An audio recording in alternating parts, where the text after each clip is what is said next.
fact na spokesperson ka at merong seal ng Office of the President dyan, dapat maging professional ka sa mga sinasabi mo. She doesn't have the liberty na tulad sa atin, pero kapag may seal, sa likod mo, sa harap mo, kung ano yung professionalism na hinihingi galing doon sa opisina na yon, yun dapat ang ipakita at ibigay mo sa taong bayan. I don't see anything wrong with visiting persons deprived of liberty. Wala akong nakikita na masama sa pagbisita kay Arnie Teves, kay Pastor Kibuloy, as I said, President Duterte, Senator Rodante Marcoleta, Senator Jinggoy Estrada.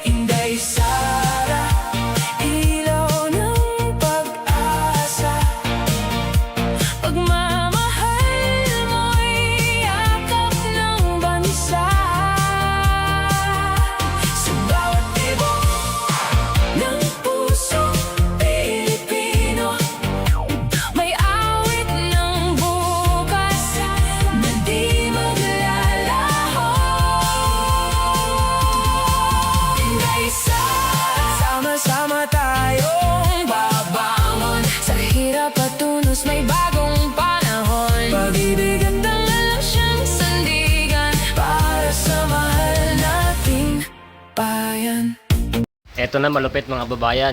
Si Marcoleta lalaya na nga ba? Aray ko! Yun, napakaganda na pag-uusapan ngayon mga kababayan ko. Naku, ang lupit. Si BP Sara nagsalita na, nakita nyo yung preview. Ganyan ang presidente. Hindi tulad ng ni Auntie Claire na puro martes lang ang ginagawa. Anak ng tipaklong sa kayo nakakita ng ganyan na tagapagsalita ng Pangulo. Puro martes lang sinasabi. Puro pagbanat lang.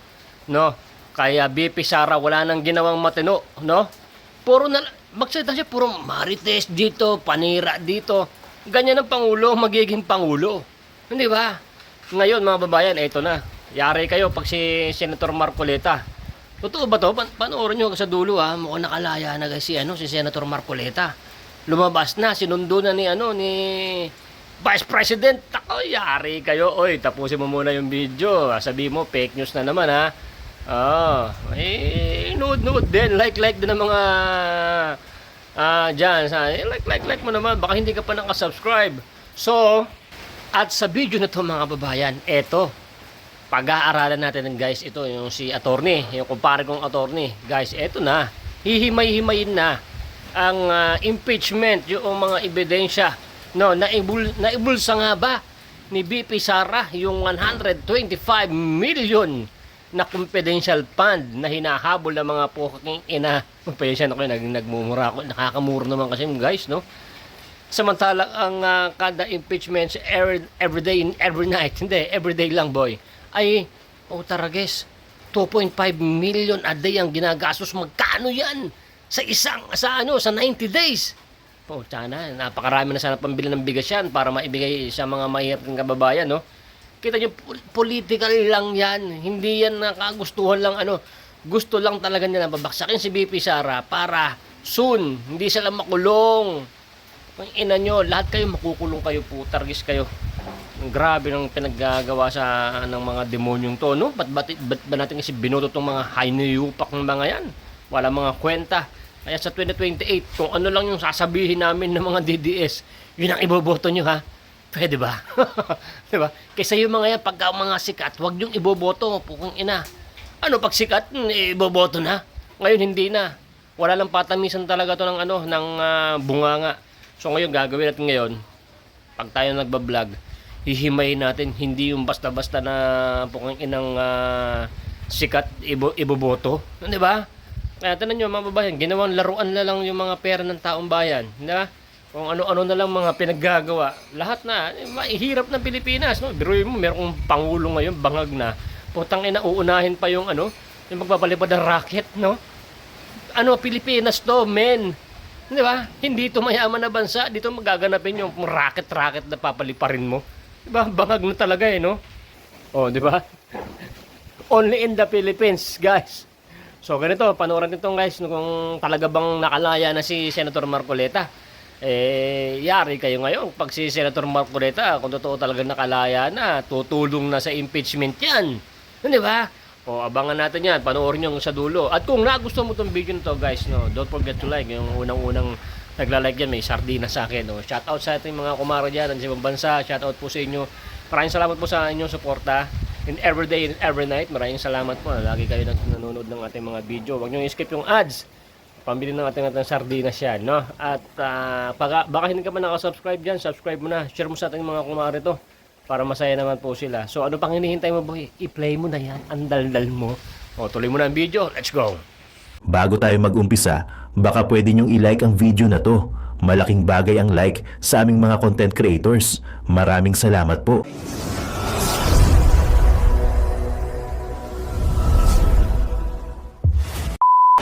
Kung ano yung professionalism na hinihingi galing doon sa opisina na yon, yun dapat ang ipakita at ibigay mo sa taong bayan.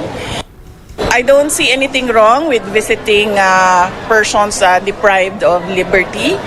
Wala akong nakikita na masama sa pagbisita kay Arnie Teves, kay Pastor Kibuloy, as I said, President Duterte, Senator Rodante Marcoleta, Senator Jinggoy Estrada, and Mike Defensor, kasi kilala ko naman sila, and I think kaibigan ko sila. Hindi ko lang alam kung kaibigan nila ako, pero sa tingin ko naman kaibigan ko sila.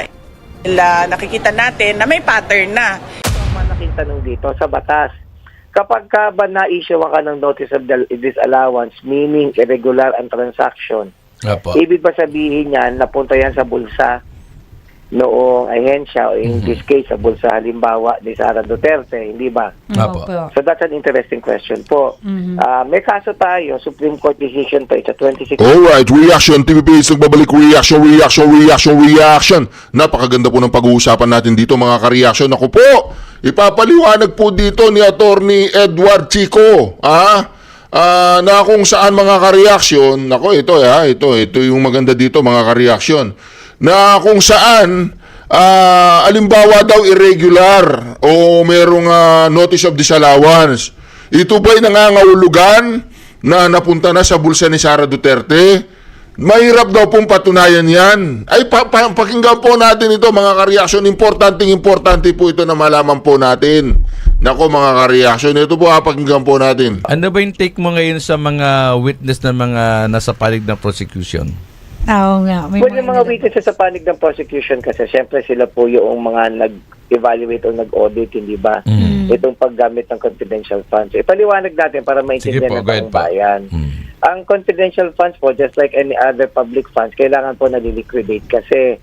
So para ma-liquidate yan, ang purpose of course is to, kumbaga is to make sure that it is spent in accordance with the purpose for which it is earmarked to begin with. Yes. So dapat lahat yan ay mapunta talaga sa publiko na ayon doon sa purpose niya. Ngayon sa pag-i-evaluate nila, syempre magsusumiti ka ng mga dokumento, yung mga resibo, mga invoices, vouchers, di ba, na yung proof na kung paano mo ginasta. Yes. O kapag hindi satisfied ang COA, mag-i-issue siya na tinatawag na audit on memorandum given the agency 15 days within which to rectify the error o kung may mga deficient na documents isabit mo. Ngayon kapag hindi sila satisfied pa rin, so nag-resulta yan sa notice of suspension. So sinususpinde yung pag-release ng pera kasi nga tingin nila hindi nagiging maayos ang paggastos. O subsequently, it can result into notice of disallowance. Naku po! Notice of disallowance, ibig sabihin, nagdesisyon na ang COA, final na yon as far as they are concerned, na irregular yung transaction. Yun! Irregular, excuse me po, hindi mo napatunayan kung paano mo ginasta. Okay. Di ba? So, it is an administrative proceeding under the law. Ang mangyayari, ibabalik mo yung pera na hindi mo napatunayan kung paano mo ginastos. Pero ito ang malaking tanong dito sa batas. Kapag ka ba na-issue ka ng notice of disallowance, meaning irregular ang transaction, Apo. ibig ba sabihin yan, napunta yan sa bulsa noong ahensya, o in this case, sa bulsa halimbawa ni Sara Duterte, hindi ba? Apo. So that's an interesting question po. May kaso tayo, Supreme Court decision pa, it's a 2016 case, Yes. Macapagal Arroyo versus People, na kung saan sinabi ng Korte Suprema na just because disbursement appears to be irregular or just because the disbursement is outright irregular does not necessarily mean it results into plunder or any Nako. violation of the Graft and Corrupt Practices Act. Hindi ibig sabihin napunta sa bulsa niya because there has to be proof of payment. So sa tingin ko lang yung prosecution, they would not actually be able to present any witness or any evidence na magpapakita na bulsa ni Vice President yung pera. The most that they can do is show irregularity in the conduct of the in the conduct of the ano tawag po dito, of the evaluation of the audit. Aha. So, on that basis, sasabihin nila, ayan, nakita nyo, talagang hindi maipaliwanag kung saan napunta ang pera, na-scam tayo, di ba? Nabudol tayo. Nabudol tayo. Actually, sa tunay na korte, hindi mo pwedeng gawin yun kasi conclusion yun eh. Ang nagbibigay ng conclusion yung judge, hindi yung lawyer. Naku Pero po. bakit nila ginawa yun? The way I see it, that's the most damaging evidence that they could present. Hindi ko makita kung may makukuha silang witness na magsasabing din nun sa Nizara eh. Oo So nga. I doubt it. So kaya i-heart nila yun doon. Ang sasabihin nila, Narinig po ninyo mga ka-reaction, hindi po nila mapapatunayan na binulsa ni Sara Duterte yung pera. Kaya nahihirapan po sila. Kaya lahat po ng kanilang mga witnesses, magagaling sila pag sila yung prosecution muna nag-interrogate o nag-cross-examine. Pero kapag pumunta na po ang mikropono kay Atty. Powa o kaya kay Atty. Sison, ay talagang bumabaligtad na po ang sitwasyon. Kaya mga ka-reaction, hirap na hirap po ang mga prosecution na patunayan na si Sara Duterte ay magnanakaw. Hindi po katulad ni Bongbong, ni Romualdez, ni Saldico, kahit wag po natin patunayan yan, nananalaytay po sa mga ugat nila yung pagnanakaw. impeachment lang ito, we should not be very, very technical. At ang importante rito, dapat mapagkatiwalaan si Sara Duterte itong confidential fund. Una-una, laki-laki. Ba't siya nagka-confidential fund? Diba? Pangalawa, hindi niya maipaliwanag kung paano nagastos. So, i-heart nila yon. And the part of the defense naman, syempre, expectedly, they'd be very, very technical about it. So, bubusisiin nila isa-isa. Sasabihin nila, hindi porket irregular yan. Assuming irregular, sasabihin nila, irregular nga yan, pero hindi pa tapos yung notice of disallowance issue, nasa Supreme Court pa yan, hindi pa yan talaga pinal. They can say stuff like that. Or, they can even say stuff like that. But we should be very, very technical. Kung irregular man yan, hindi ibig sabihin na punta sa bulsa ni Vice President. That is an erroneous conclusion. Yung mga ganon, diba? Kasi hindi ko din alam kung kaya ng depensa ipakita yung kung sino si Merrick Dispiatos. Kung kaya nilang mapakita yon, kung mapapakita nila yon, for purpose of the impeachment, that would seal the deal. Kasi sa totoo lang, ang daming issue ng confidential fund kung paano nagastos. Yun Pero nga interest lang talaga ng taong bayan na tumatak sa kanila yung Merrick Dispiatos. Hindi ba si Andy Lim na baka Sige, ganun attorney. po. Attorney, doon tayo sa binabanggit yung yung sa confidential fund na yan. Lahat naman may confidential fund ang ilang mga opisyal ng ating gobyerno. Tama po ba? Meron din naman po yung iba, like yung Office of the President. Kaya siyempre, wala siyang magagawa. Siya kasi yung nakasala. siya kasi yung iniimbestigahan ngayon. And take note, Opo. hindi po bihira na nagkakaroon ng notice of disallowance sa COA. Alam mo ba, sa halos isang taon, like remember in 2021, halos 4,000 ang notices of disallowance na na-issue ng COA. Ibig sabihin, Dami, baka iniisip nila, si Vice President lang yung nai-issue ng notice of disallowance. Napakadami po. Halos lahat ng ahensya mula apari hanggang hulo. Hindi nila maipaliwanag ng maayos kung paano nila naigastos yung mga pampublikong pondo. Kaya na-issue sila ng notices of disallowance. Yun nga po, I attorney. just want to clarify that. Opo. Because it gives this illusion na parang it's something that is unique to her. Hindi naman. Sa totoo lang, it is something that is a common occurrence sa COA.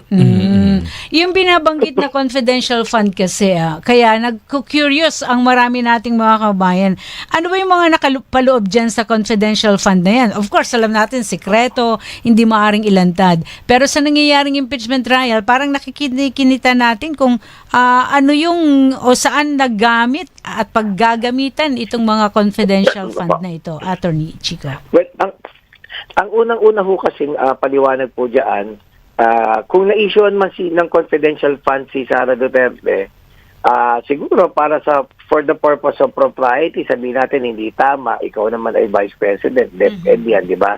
that ma-issue ka ng confidential fund. But the release of the confidential fund is not illegal. Just because an amount was released to her does not necessarily mean it's wrong. Hindi ba? Again, sa usapin ng propriedad, pwede mong sabihin, kakailanganin mo dyan, Office of the Vice President ka. Apo. Yung mga sinundan mo, hindi naman masyadong malaki. Pero linawin ko lang, just because na-issuean siya, walang mali doon. Yun! Kaya lang, legally, wala. Kaya lang, syempre, kung prosecution ka, papalabasin mo, o nakakaduda, bakit siya kumuha ng confidential fund, tapos hindi niya maipaliwanag. Siguro, ginastos niya, hindi ba? So, that's number one. Number two, ang confidential fund kasi govern niya ng Joint Circular number 15, 1, hindi ba? Or 01. So, yung Joint Circular na yun basically talks about how confidential funds should be disbursed, ano, tsaka ano yung mga requirements. Sa totoo lang, as far as I know, lahat ng mga documents yan, naka-sealed envelope yan kasi confidential fund nga yan. Tapos, yan ay isinusumite mo sa COA. Hindi ba? For the most part, hindi masyadong issue yung confidential fund. May mga pondo na hindi masyadong ginagalaw ng COA.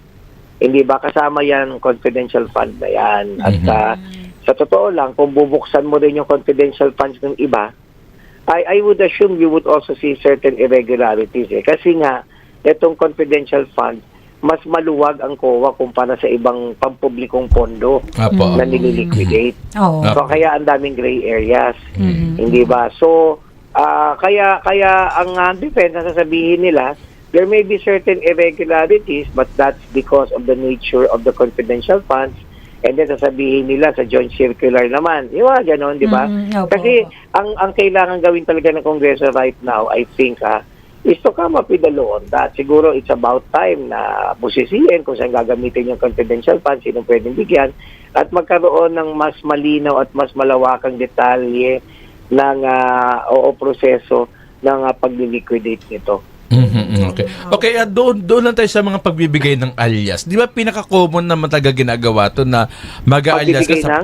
Yung mismong alias, pangalan ba? Ito si Merguez Piato, si Andy Lim. Di ba parang common na yan kapag confidential ang pinag-uusapan? Kasi hindi mo naman pwedeng ilalahad yung tunay na pagkatao ng isang tao, lalo pa nga ang kanyang gagawing mga pagtatrabaho, maselan. Lalo, mayroong kinalaman sa ating mismo national security. O di ba? Well, that is a valid argument. In fact, I remember nung budget deliberations ng dating ombudsman si Martires, and he was also asked about his confidential funds. So yun din ang sinabi niyang kadahilanan. There's a reason why you call it confidential funds because you cannot actually divulge the identities of certain people. So kaya ang mangyayari dyan, yun ang pangangatawanan halimbawa ng depensa, no? Kasi ang mangyayari kasi dito, sir, sa totoo lang, impeachment to Hindi naman to technically kaso sa korte. So talagang optics ito. Kaya kung pansinin mo, di ho ba, itong prosecution, yun lang paggagamit ng word na scam, nabudol tayo, di ba, hindi tama sa isang vice presidente na mabigyan ng confidential fund. So these are actually meant to disparage her, hindi ba, to give the public the impression na meron siyang kamalian. Yun! So, as a part of the defense nga, they will actually go very, very technical on this. So they could say, for example, that people like Mary Grace Piatos, their identity should not be revealed. Hindi ba? Na wala kayong ebidensya na napunta to sa bulsa ni Vice President Sara Duterte. Pwede din nilang gamitin argumento na in fact, di ba, nakita niyo, pinambili ng mga silya, pinanggamit ng ayuda, pinambili ng mga gamot para sa mga lugar na may kung saan meron tayong mga counter-insurgency operations, di ba? So, dun, at the end of the day, it will really all boil down into that, sir. So, kaya ang mangyayari dito, magbibilangan talaga yung mga senator judges. Yung senator judge na gusto nilang i-convict, syempre may mga gigil na i-convict na dyan. Halimbawa, sila Risa Ontiveros, alam nga namang i-acquit niya yan. Break mo muna, attorney. Break muna, panalo na si Alex. Panalo na ba? Oo. Nakakainis naman kayo dahil tinawagan niyo ako. Akala ko habang Biglang akala, nainis eh. akala ko habang ikaw ay interview mo ako, akala ko nakapokus ka sa TV kaya binrek ko na sa iyo. magpo-focus ikaw sa Hindi sabihin, akala ko yung Ikaw mata yung niya. Nanonood pa naman talaga ako. Tinanggalan niyo ako ng joy. Sabi ko nga, mas magandang panoorin niya kaysa sa impeachment. Anyway, attorney, well, our proud again sa ating kababayang si Alex Yala, ano. Opo. Nanalo siya. Oo. Yun, balik tayo So doon. anyway, so, Oo. balik tayo sa pinag-uusapan Oo, natin. balik tayo yun, doon. ano. Oo. I would expect the prosecution not to go very, very technical on this. Oo. Because I think they would not actually be able to prove other things eh. Mhm. Lalo na yung usapin na napunta ba kay Sara Duterte yung pera. Yun nga. They will always harp on implication, presumption. Naalala mo yung witness nila, si Wamil, sabi niya lang, Oo, si Roderick nagkaroon daw Wamil. ng presumption. So actually, siya lang ang nagsabi noon kasi if you look at the law, very clear naman ang Supreme Court na sinabi na kapag irregular ang disbursement, para sa administrative proceeding lang yun. But it does not create any presumption na ninakaw niya yung pera kasi it requires other pieces of evidence to do that. Kaya ang madalas nangyayari sa karanasan ko bilang, kasi po kinakahawak na po ng ganyang kaso Okay. ng notice of disallowance. So ang nangyayari dyan, kapag may COA findings, sa tingin ng COA, kaduda-duda talaga, Okay. so pwede nilang i-coordinate siya sa ombudsman para pag-aralang maigi kung pwedeng magresulta sa kasong kriminal. Pero pag sinabing kaduda-duda, may makikita talaga sila doon at may mga ebidensyang may papakita. Pero just because irregular, it doesn't create any presumption. Medyo mali yung si Wamil doon, pero syempre, hindi mo naman siya masisisi kasi siya ay testigo ng prosecution. So pati dun sa assessment po ninyo sa itong 3 araw, sa linggo ito, anong Lunes, Martes, Merkules, anong assessment po ninyo? Napatunayan ba na may mga paggastos doon sa pondo na nailaan sa tanggapan ng Vice President? Yun ang importante dyan. Ay, hindi. Base doon sa mga dokumentong ipinakita, mukhang may mga hindi maipaliwanag, medyo irregular nga, hindi ba? Opo. At pero kasi nga may notice of disallowance na nga eh. So ibig sabihin, they really find it irregular. So yung the disbursement is irregular. That's a given naman eh.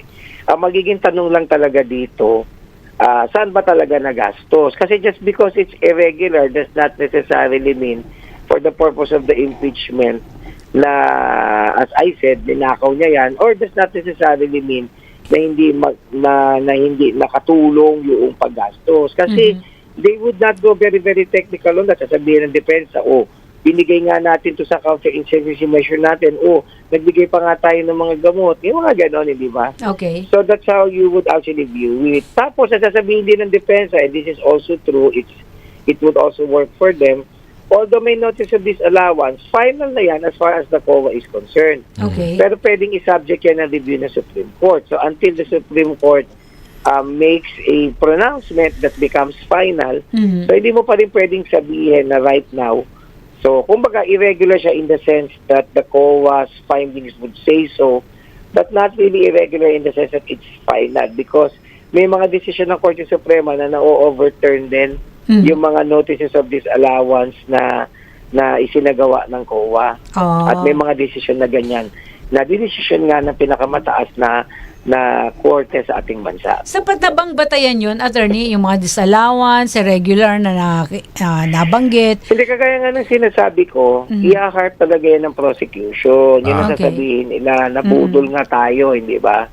Pero syempre, sasabihin man ng depensa, hindi yan ang sinasabi ng batas. Sasabi ng Korte Suprema, hindi porket irregular. Ibig sabihin, nabudol tayo. Yun. Ibig sabihin, na kinabang siya. Yes. Hindi ba? Tama Lalo pa kasi tama sa ka totoo lang, ang nature kasi ng confidential funds, ang tingin ko lang Opo. kung pabubuksan mo lahat ng confidential funds ng mga ahensya, Yun. maraming, kasi nga mas relaxed yung rules dyan kumpara halimbawa sa ordinaryong pondo. Yun, tama Kasi nga ka. confidential Halimbawa, Oo, tama sa ka, ordinaryong relax pondo, nga. hindi ka pwedeng maglagay ng pangalan ng Mary Gay Piatos. Dapat yung totoong tao ilalagay mo. Opo. O di sa confidential funds, kaya sa totoo lang, malaki naman talaga yung posibilidad na kukurap yung pera dyan. Hindi ba? Kasi nga, mas maluwag ang batas dyan eh. Di ba? Oo. Kaya lang, kung mag-specify ka ng kaso, hindi mo pwede sabihin ninakaw. Yun ang point. Kasi dapat may pruweba ka. Yes, so. Hindi ba? Kaya ang remedy rito, di ba kuwin mo yung batas? Hindi ba? Ayusin mo siyang maigi. Pero just because may Mary Grace Piatos o kaya hindi maibigay yung identity, does not necessarily mean na ninakaw niya. There has to be evidence that would show na napunta sa kanya yung pera.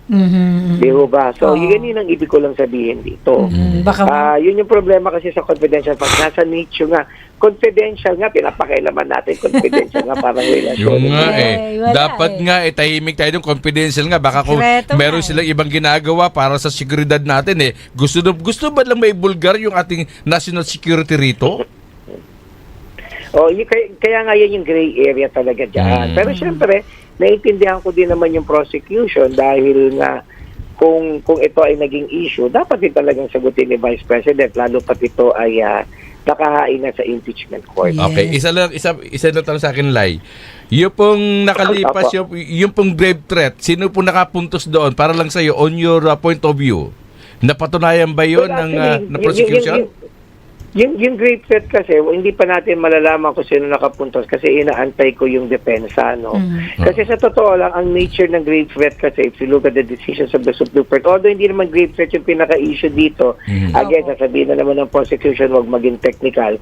But if you were to be very, very technical about it, ang grave threat kasi, kinakailangan isang elemento niyan, yung tinatawag na mens rea. Yung mens rea, yung motivation mo, yung intent mo na talagang manakot at tiyakin na siniseryoso ng kalaban mo yung pananakot mo. So may isang kaso sa Korte Suprema, galit na galit siya ay nagsalita ng isang bagay that would amount to grave threat. Sabi ng Korte Suprema, hindi grave threat yun, that's understandable. So I would assume the defense would really have to present evidence that would show na the Vice President doesn't mean it, na talagang naipit lang siya ng gusto at she was so perplexed, she was so frustrated, yung mga gano'n, medyo nagagalit na siya. So that's how I would see it. Attorney, last point. Ito na lang. Anong take po ninyo doon naman sa issue na ibinasura ng Supreme Court yung petition para dito sa impeachment proceedings? Sa tingin ko, that is expected kasi alam mo, of more demanding concern than mere technicalities would be to see to it that justice is served, hindi ba? So hindi naman natin sinasabing guilty o hindi guilty si Sara Duterte sa impeachment, pero dahil andiyan na yan, it would leave a bad taste in the mouth kung hindi nila ipagpapatuloy. So I think the court liberally construe it in favor of upholding the impeachment proceeding because public office is public trust nga. So, pero hindi naman sinasabi ng Korte Suprema na just because dinala yung petition, hindi ibig sabihin guilty siya. Ang sinasabi lang, importante magpatuloy ito. Kasi Okay. nasimulan na. Actually, day 30 na tayo. Alam mo, attorney, may request kami sa iyo Pwede ba minsan dumalo ka dito Opo. sa estasyon para nang makasama ka namin ng live? Oo nga, attorney. Sige ho, paminsan na pagbibigyan ko po. Tapos, pupunta ka doon. Alam mo, Lai, merong ano to si ano ano nga po yung programa nyo?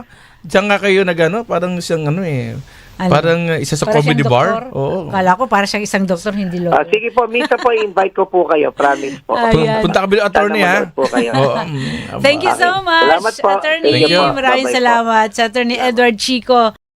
Hinamon po ni Vice President Sara Duterte si Defense Secretary Gibo Teodoro na pangalanan ang mga opisyal na tinutukoy niyang dumedepensa sa China sa usapin po ng West Philippine Sea.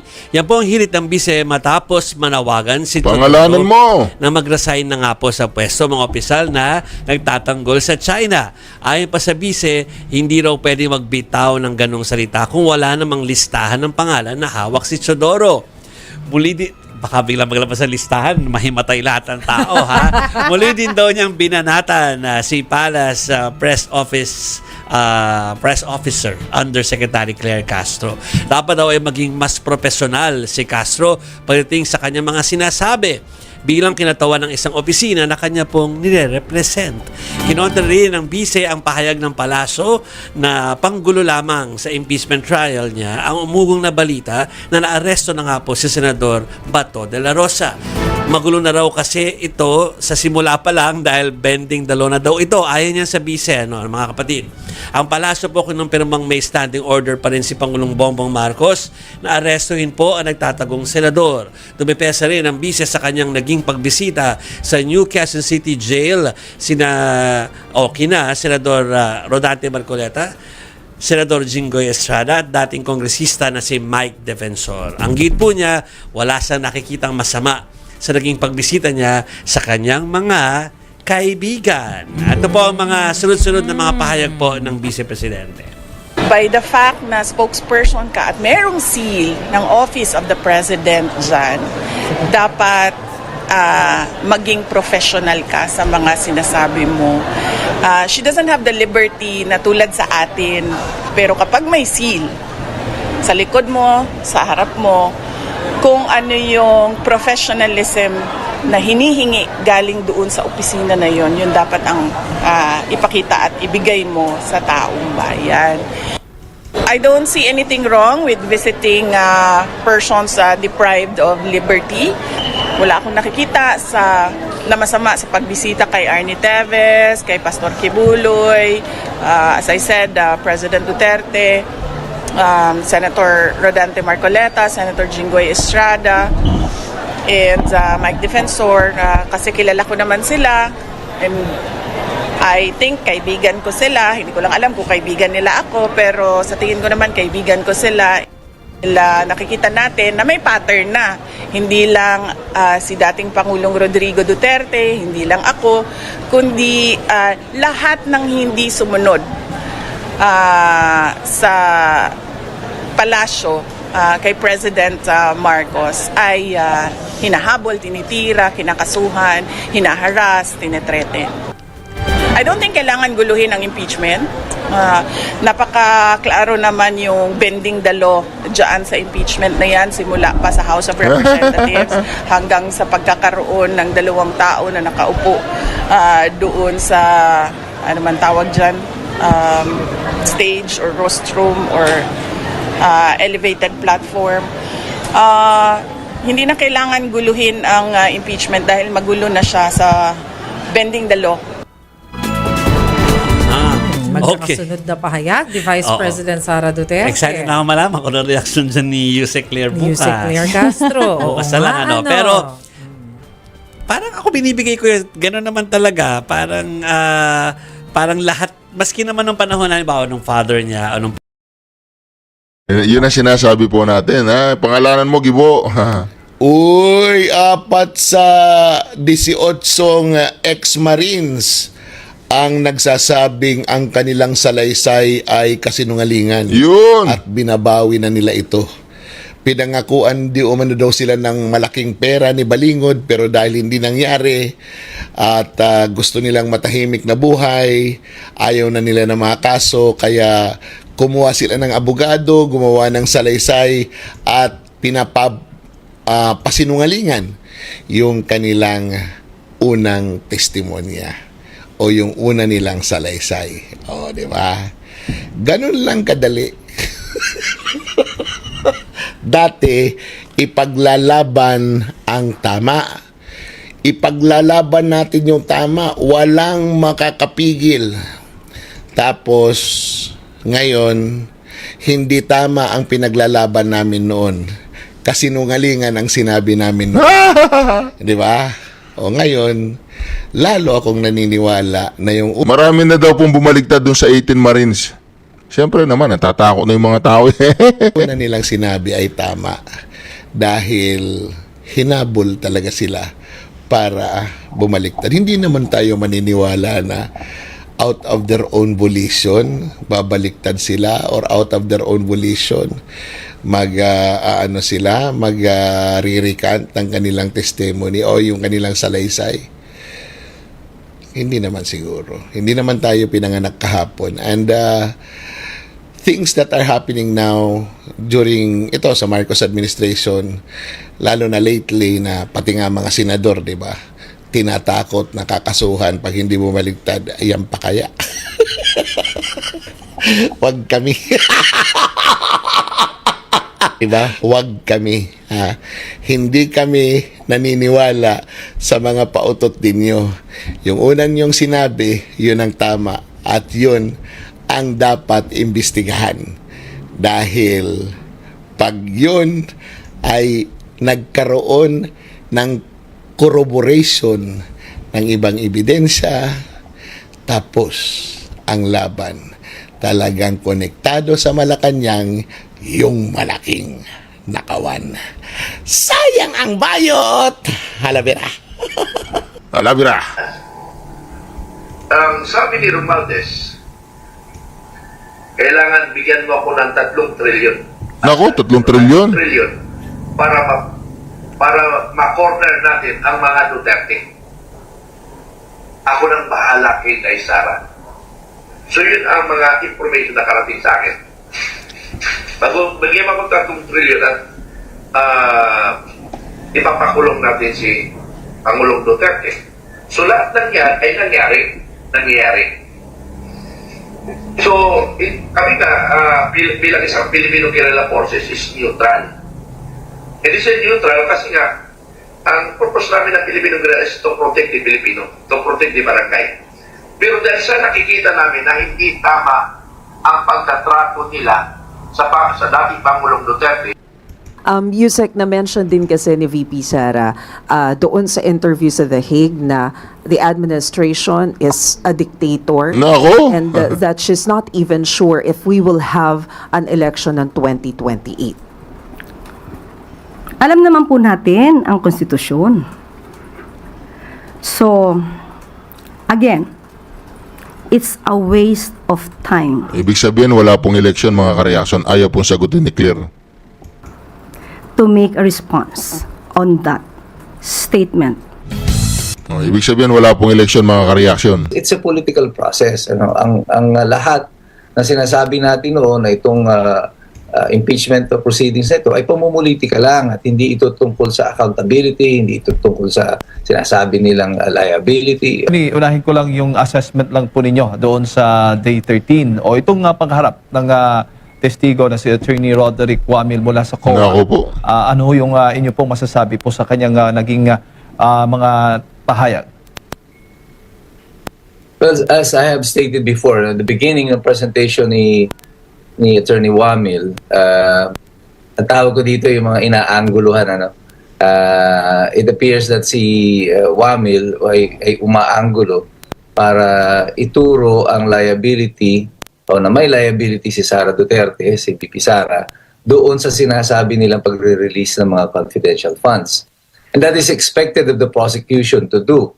Kaya marami ang mga tao, including ako, ay we got bored of the direct testimony of Wamil because ang inaabangan ng tao dyan is in the cross-examination. At dito sa cross-examination, dito na lumabas yung mga inconsistencies doon sa testimonya ni Wamil na ang talagang ginagawa niya nung umpisa is to, not just to lay down facts, ang ginagawa niya is to interpret the law. And nung under cross-examination ng depensa at pati ng mga senador, lumabas dito yung mga totoong detalye na bagamat marami silang sinabi, ng bottom line nito is walang nilabag na batas si Sara Duterte doon sa kanyang ginawa. Ang kanilang mga COA findings, ang sinasabing kulang-kulang pa, yung mga sinumiting report, does not necessarily translate to a criminal liability. It may be a basis of an administrative liability dahil kulang yung mga dokumento, pero insofar as criminal liability is concerned, wala pa doon. Kung wala ang criminal liability for that, lalong hindi siya magiging impeachable offense or yung betrayal of public trust kagaya na gustong ipunto dito ng prosecution. Opo. Nabanggit po ni Wamil, nasa ilalim daw ng gobyerno o ng COA rules, particular na po doon sa Joint Circular number 2015-01, ang hindi daw pagsumite ng sapat na mga dokumento para i-liquidate yung milyon-milyong pondo ay nagpapakita ng presumption o may sinasabi pa nga prima facie evidence. O ipagpalagay po natin na personal daw na kinabang o ang nakaupong accountable officer. Ano pong tingin po ninyo? Sapat po ba yun, batayan? That was his interpretation, but under scrutiny, lalo na ng pagtatanong ni presiding officer, Chis Escudero, nilinaw nila dito na yung sinasabi niyang presumption na yan will apply only once the resolution of the COA has become final and executory.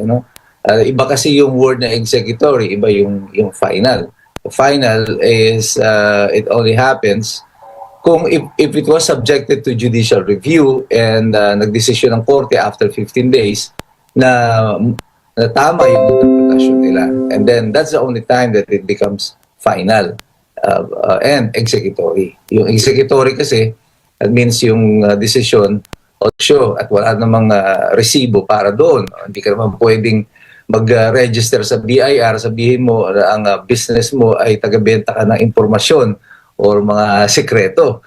So that's ridiculous. Kaya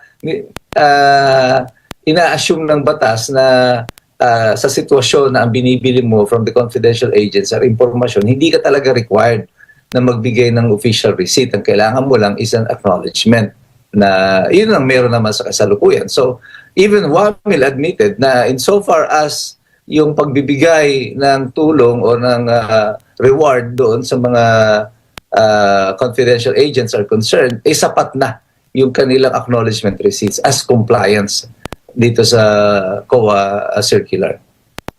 Opo. At pinuna rin yung paggamit daw ng mga aliases at yung mga code names sa attorney. At sabi nga ng COA, silent daw yung batas, yung circular patungkol nga dito. Tama ho ba, attorney? Sumasang-ayon ho kayo doon sa kanyang sinasabi? That is correct. Tama naman talaga yun. Kaya nga yun ang ginagawa ng mga agencies na meron talaga silang confidential funds. Wala naman talaga nagde-divulge ng totoong pangalan ng mga tao na magre-receive. Kasi otherwise, you will be putting the life of the people at risk. And the law recognizes that. Kaya nga hindi yan ginawang requirement. Kaya nga umpisa pa, sinasabi na natin, there's no big deal about this use of aliases because this is the usual practice. At nung tinanong siya, I don't know kung yung pagkakatanong ni Ping Lacson was accidental lang na nabuksan ito o gusto talaga niya makarating doon sa katotohanan. Pero base doon sa tanong ni Ping Lacson, nung tinanong agad niya about his security clearance, medyo nalito yung si Wamil. But ang punto dito ni Ping Lacson is that hindi mo talaga malalaman yung totoong pangalan ng mga tao because you do not have the proper security clearance for that. Kasi nga, yung pangalan ng mga tao na to, na yung totoong pangalan nila ng mga confidential agents are supposed to be absolutely secret until such time na matapos ang operation.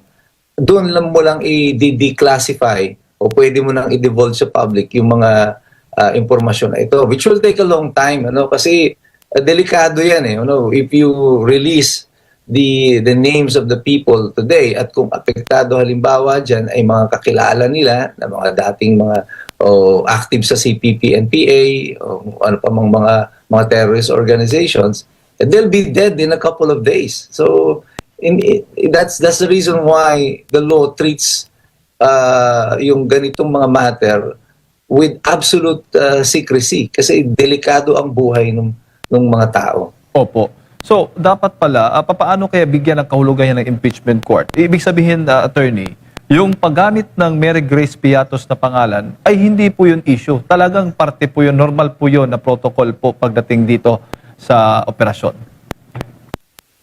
Alam naman po yan, even ng mga House of Representatives, na miyembro ng House, na ginawang malaking issue itong Mary Grace Piatos. Kasi nga, sabi ko sa inyo, sa umpisa pa lamang, itong impeachment na to, hindi naman to about legality. This is not about, this is not a legal process, a legal proceedings. It is a political process. At sa sitwasyon na ginagawa ng House noon, nung nasa Committee on Justice pa sila, and up to the present, ang ginagawa nila is a trial para sa publiko, hindi para sa Senado. Ito ay para kumbinsihin tayong lahat base sa kanilang mga representasyon na may pananagutan ng Vice Presidente. But I think they have failed, the prosecution has failed in both courts. Yung dalawang korte sinasabi ko nun, the impeachment court itself sa Senado and the bar of public opinion. Tayo yun. In both courts, I think the prosecution is losing their cases. Opo, para lang sa kaalaman ng publiko din. So maaari ding magamit ito ng depensa na kung saan mismong circular na mismo ang nagsasabi na hindi ipinagbabawal ang paggamit ng Mary Grace Piatos o kung anumang mga code names, attorney. Yes, yan ang pinupunto ng depensa sa kanilang cross-examination, yan ang lumabas sa mga pagtatanong ng mga senador, and I think this is part of the legal defense ng kampo ni VP Sara Duterte. So, mapapansin ninyo, that's why pati sa list of witnesses, maraming mga witnesses ang depensa na kinuha din from the prosecution na inadapt nila as their own witnesses. Kaya ako tingin ko yung prosecution ito will even lessen yung kanilang mga witnesses. Pinag-uusapan na nga dyan kung iuupo pa nila si Madriaga o hindi. I hope they do. Kasi kinuha rin siya ng depensa as their own witness. Nilista nila si Madriaga as their defense witness. O nga. Just in case hindi siya presenta. Opo. Kung malinaw naman na walang nilabag ang Vice Presidente pagdating po dito sa paggamit ng mga code names at yung pondo naman ay hindi pa pinalpala yung kanilang desisyon. Although may hinihingi pa silang mga dagdag na mga dokumento, ay hindi ibig sabihin, attorney, na impeachable offense o talagang hindi mapagkakatiwalaan ang Vice Presidente dahil sa mga ganitong mga senaryo po sa kanyang opisina. Hindi po ganun dapat ang magiging issue, attorney. Tama po. Because ang linaw-linaw na pinag-usapan dyan sa Senado, kung walang batas na nilabag, wala kang pananagutan. Kung walang provision ng batas, wala kang criminal liability. So, sa pagtatanong at pagsagot ni Attorney Wamil, I think yun ang mas na-highlight dito, na wala naman pala talagang nilabag na batas as of the moment. So why are we in the Senate trying this as an impeachable offense? It's because it's a political process. Ang lahat na sinasabi natin noon na itong impeachment proceedings na ito ay pamumulitika lang at hindi ito tungkol sa accountability, hindi ito tungkol sa sinasabi nilang liability. I mean, for example, I'll give you a concrete example. Tignan na, huwag na natin muna puntahan yung flood control. Ito na lang confidential fund. Noong 2025, si Presidente Marcos, meron siyang 4.3 billion na confidential funds. Si Sara Duterte, ang hinahabol nila 125. At 4.3 billion, you have to spend 11.78 million a day para maubos mo yung 4.3 billion na yan.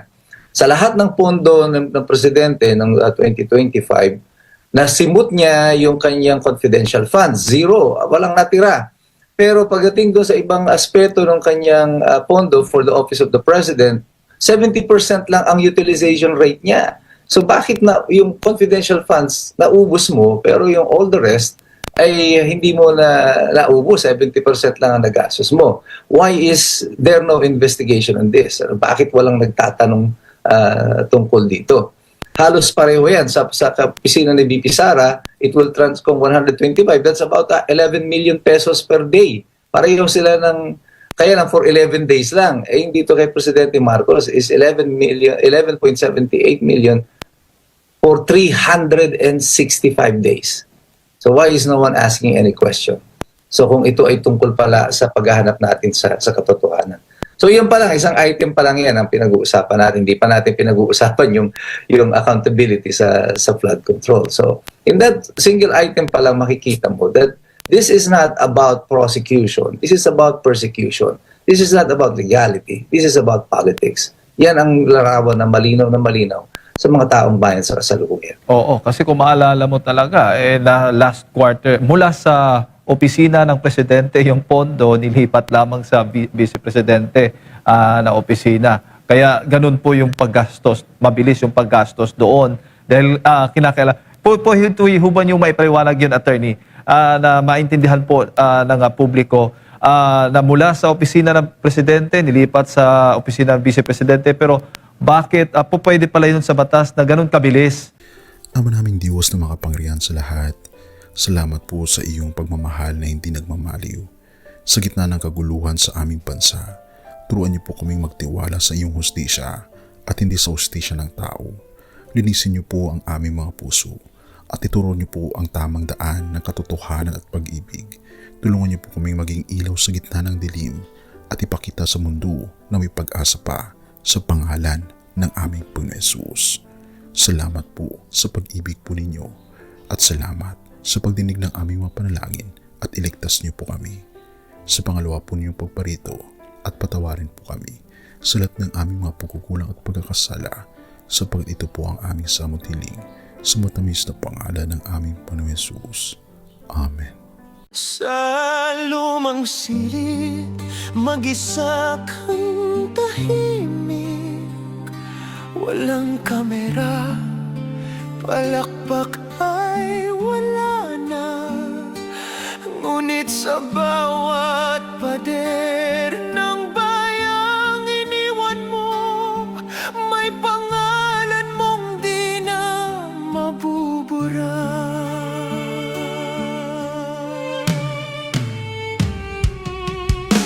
Minsan kang naging balikat ng mahihina, kalaban ng takot, kakampi ng masa. Di mo man laging nasabi ang tama, pinili mong ipaglaban ang madla. Hindi ka sakdal gaya naming lahat, pero tumindi ka nang walang pag-atras. At ngayong pagod ka na, tatay, kami naman ang sasalo ng bawat bigat.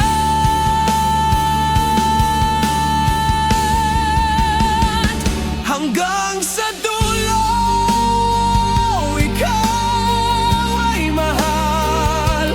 Kahit papagod na ang iyong katawan, tatay, salamat sa iyong paglaban. Ngayon, kami naman hanggang sa dulo.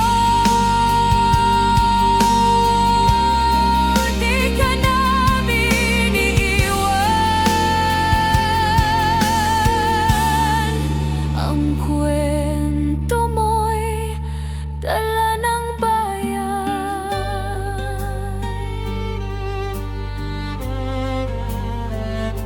Tahimik ka na sa mga batikos, wala nang tugon, wala nang galit, pero sa mata ng mga maralita, naroon pa rin ang tapat mong alaala. Marami mang di nakaintindi, marami pa rin ang di nakakalimot. At ngayong wala ka ng kapangyarihan,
At yun na nga mga kababayan, ano na ang masasabi mo?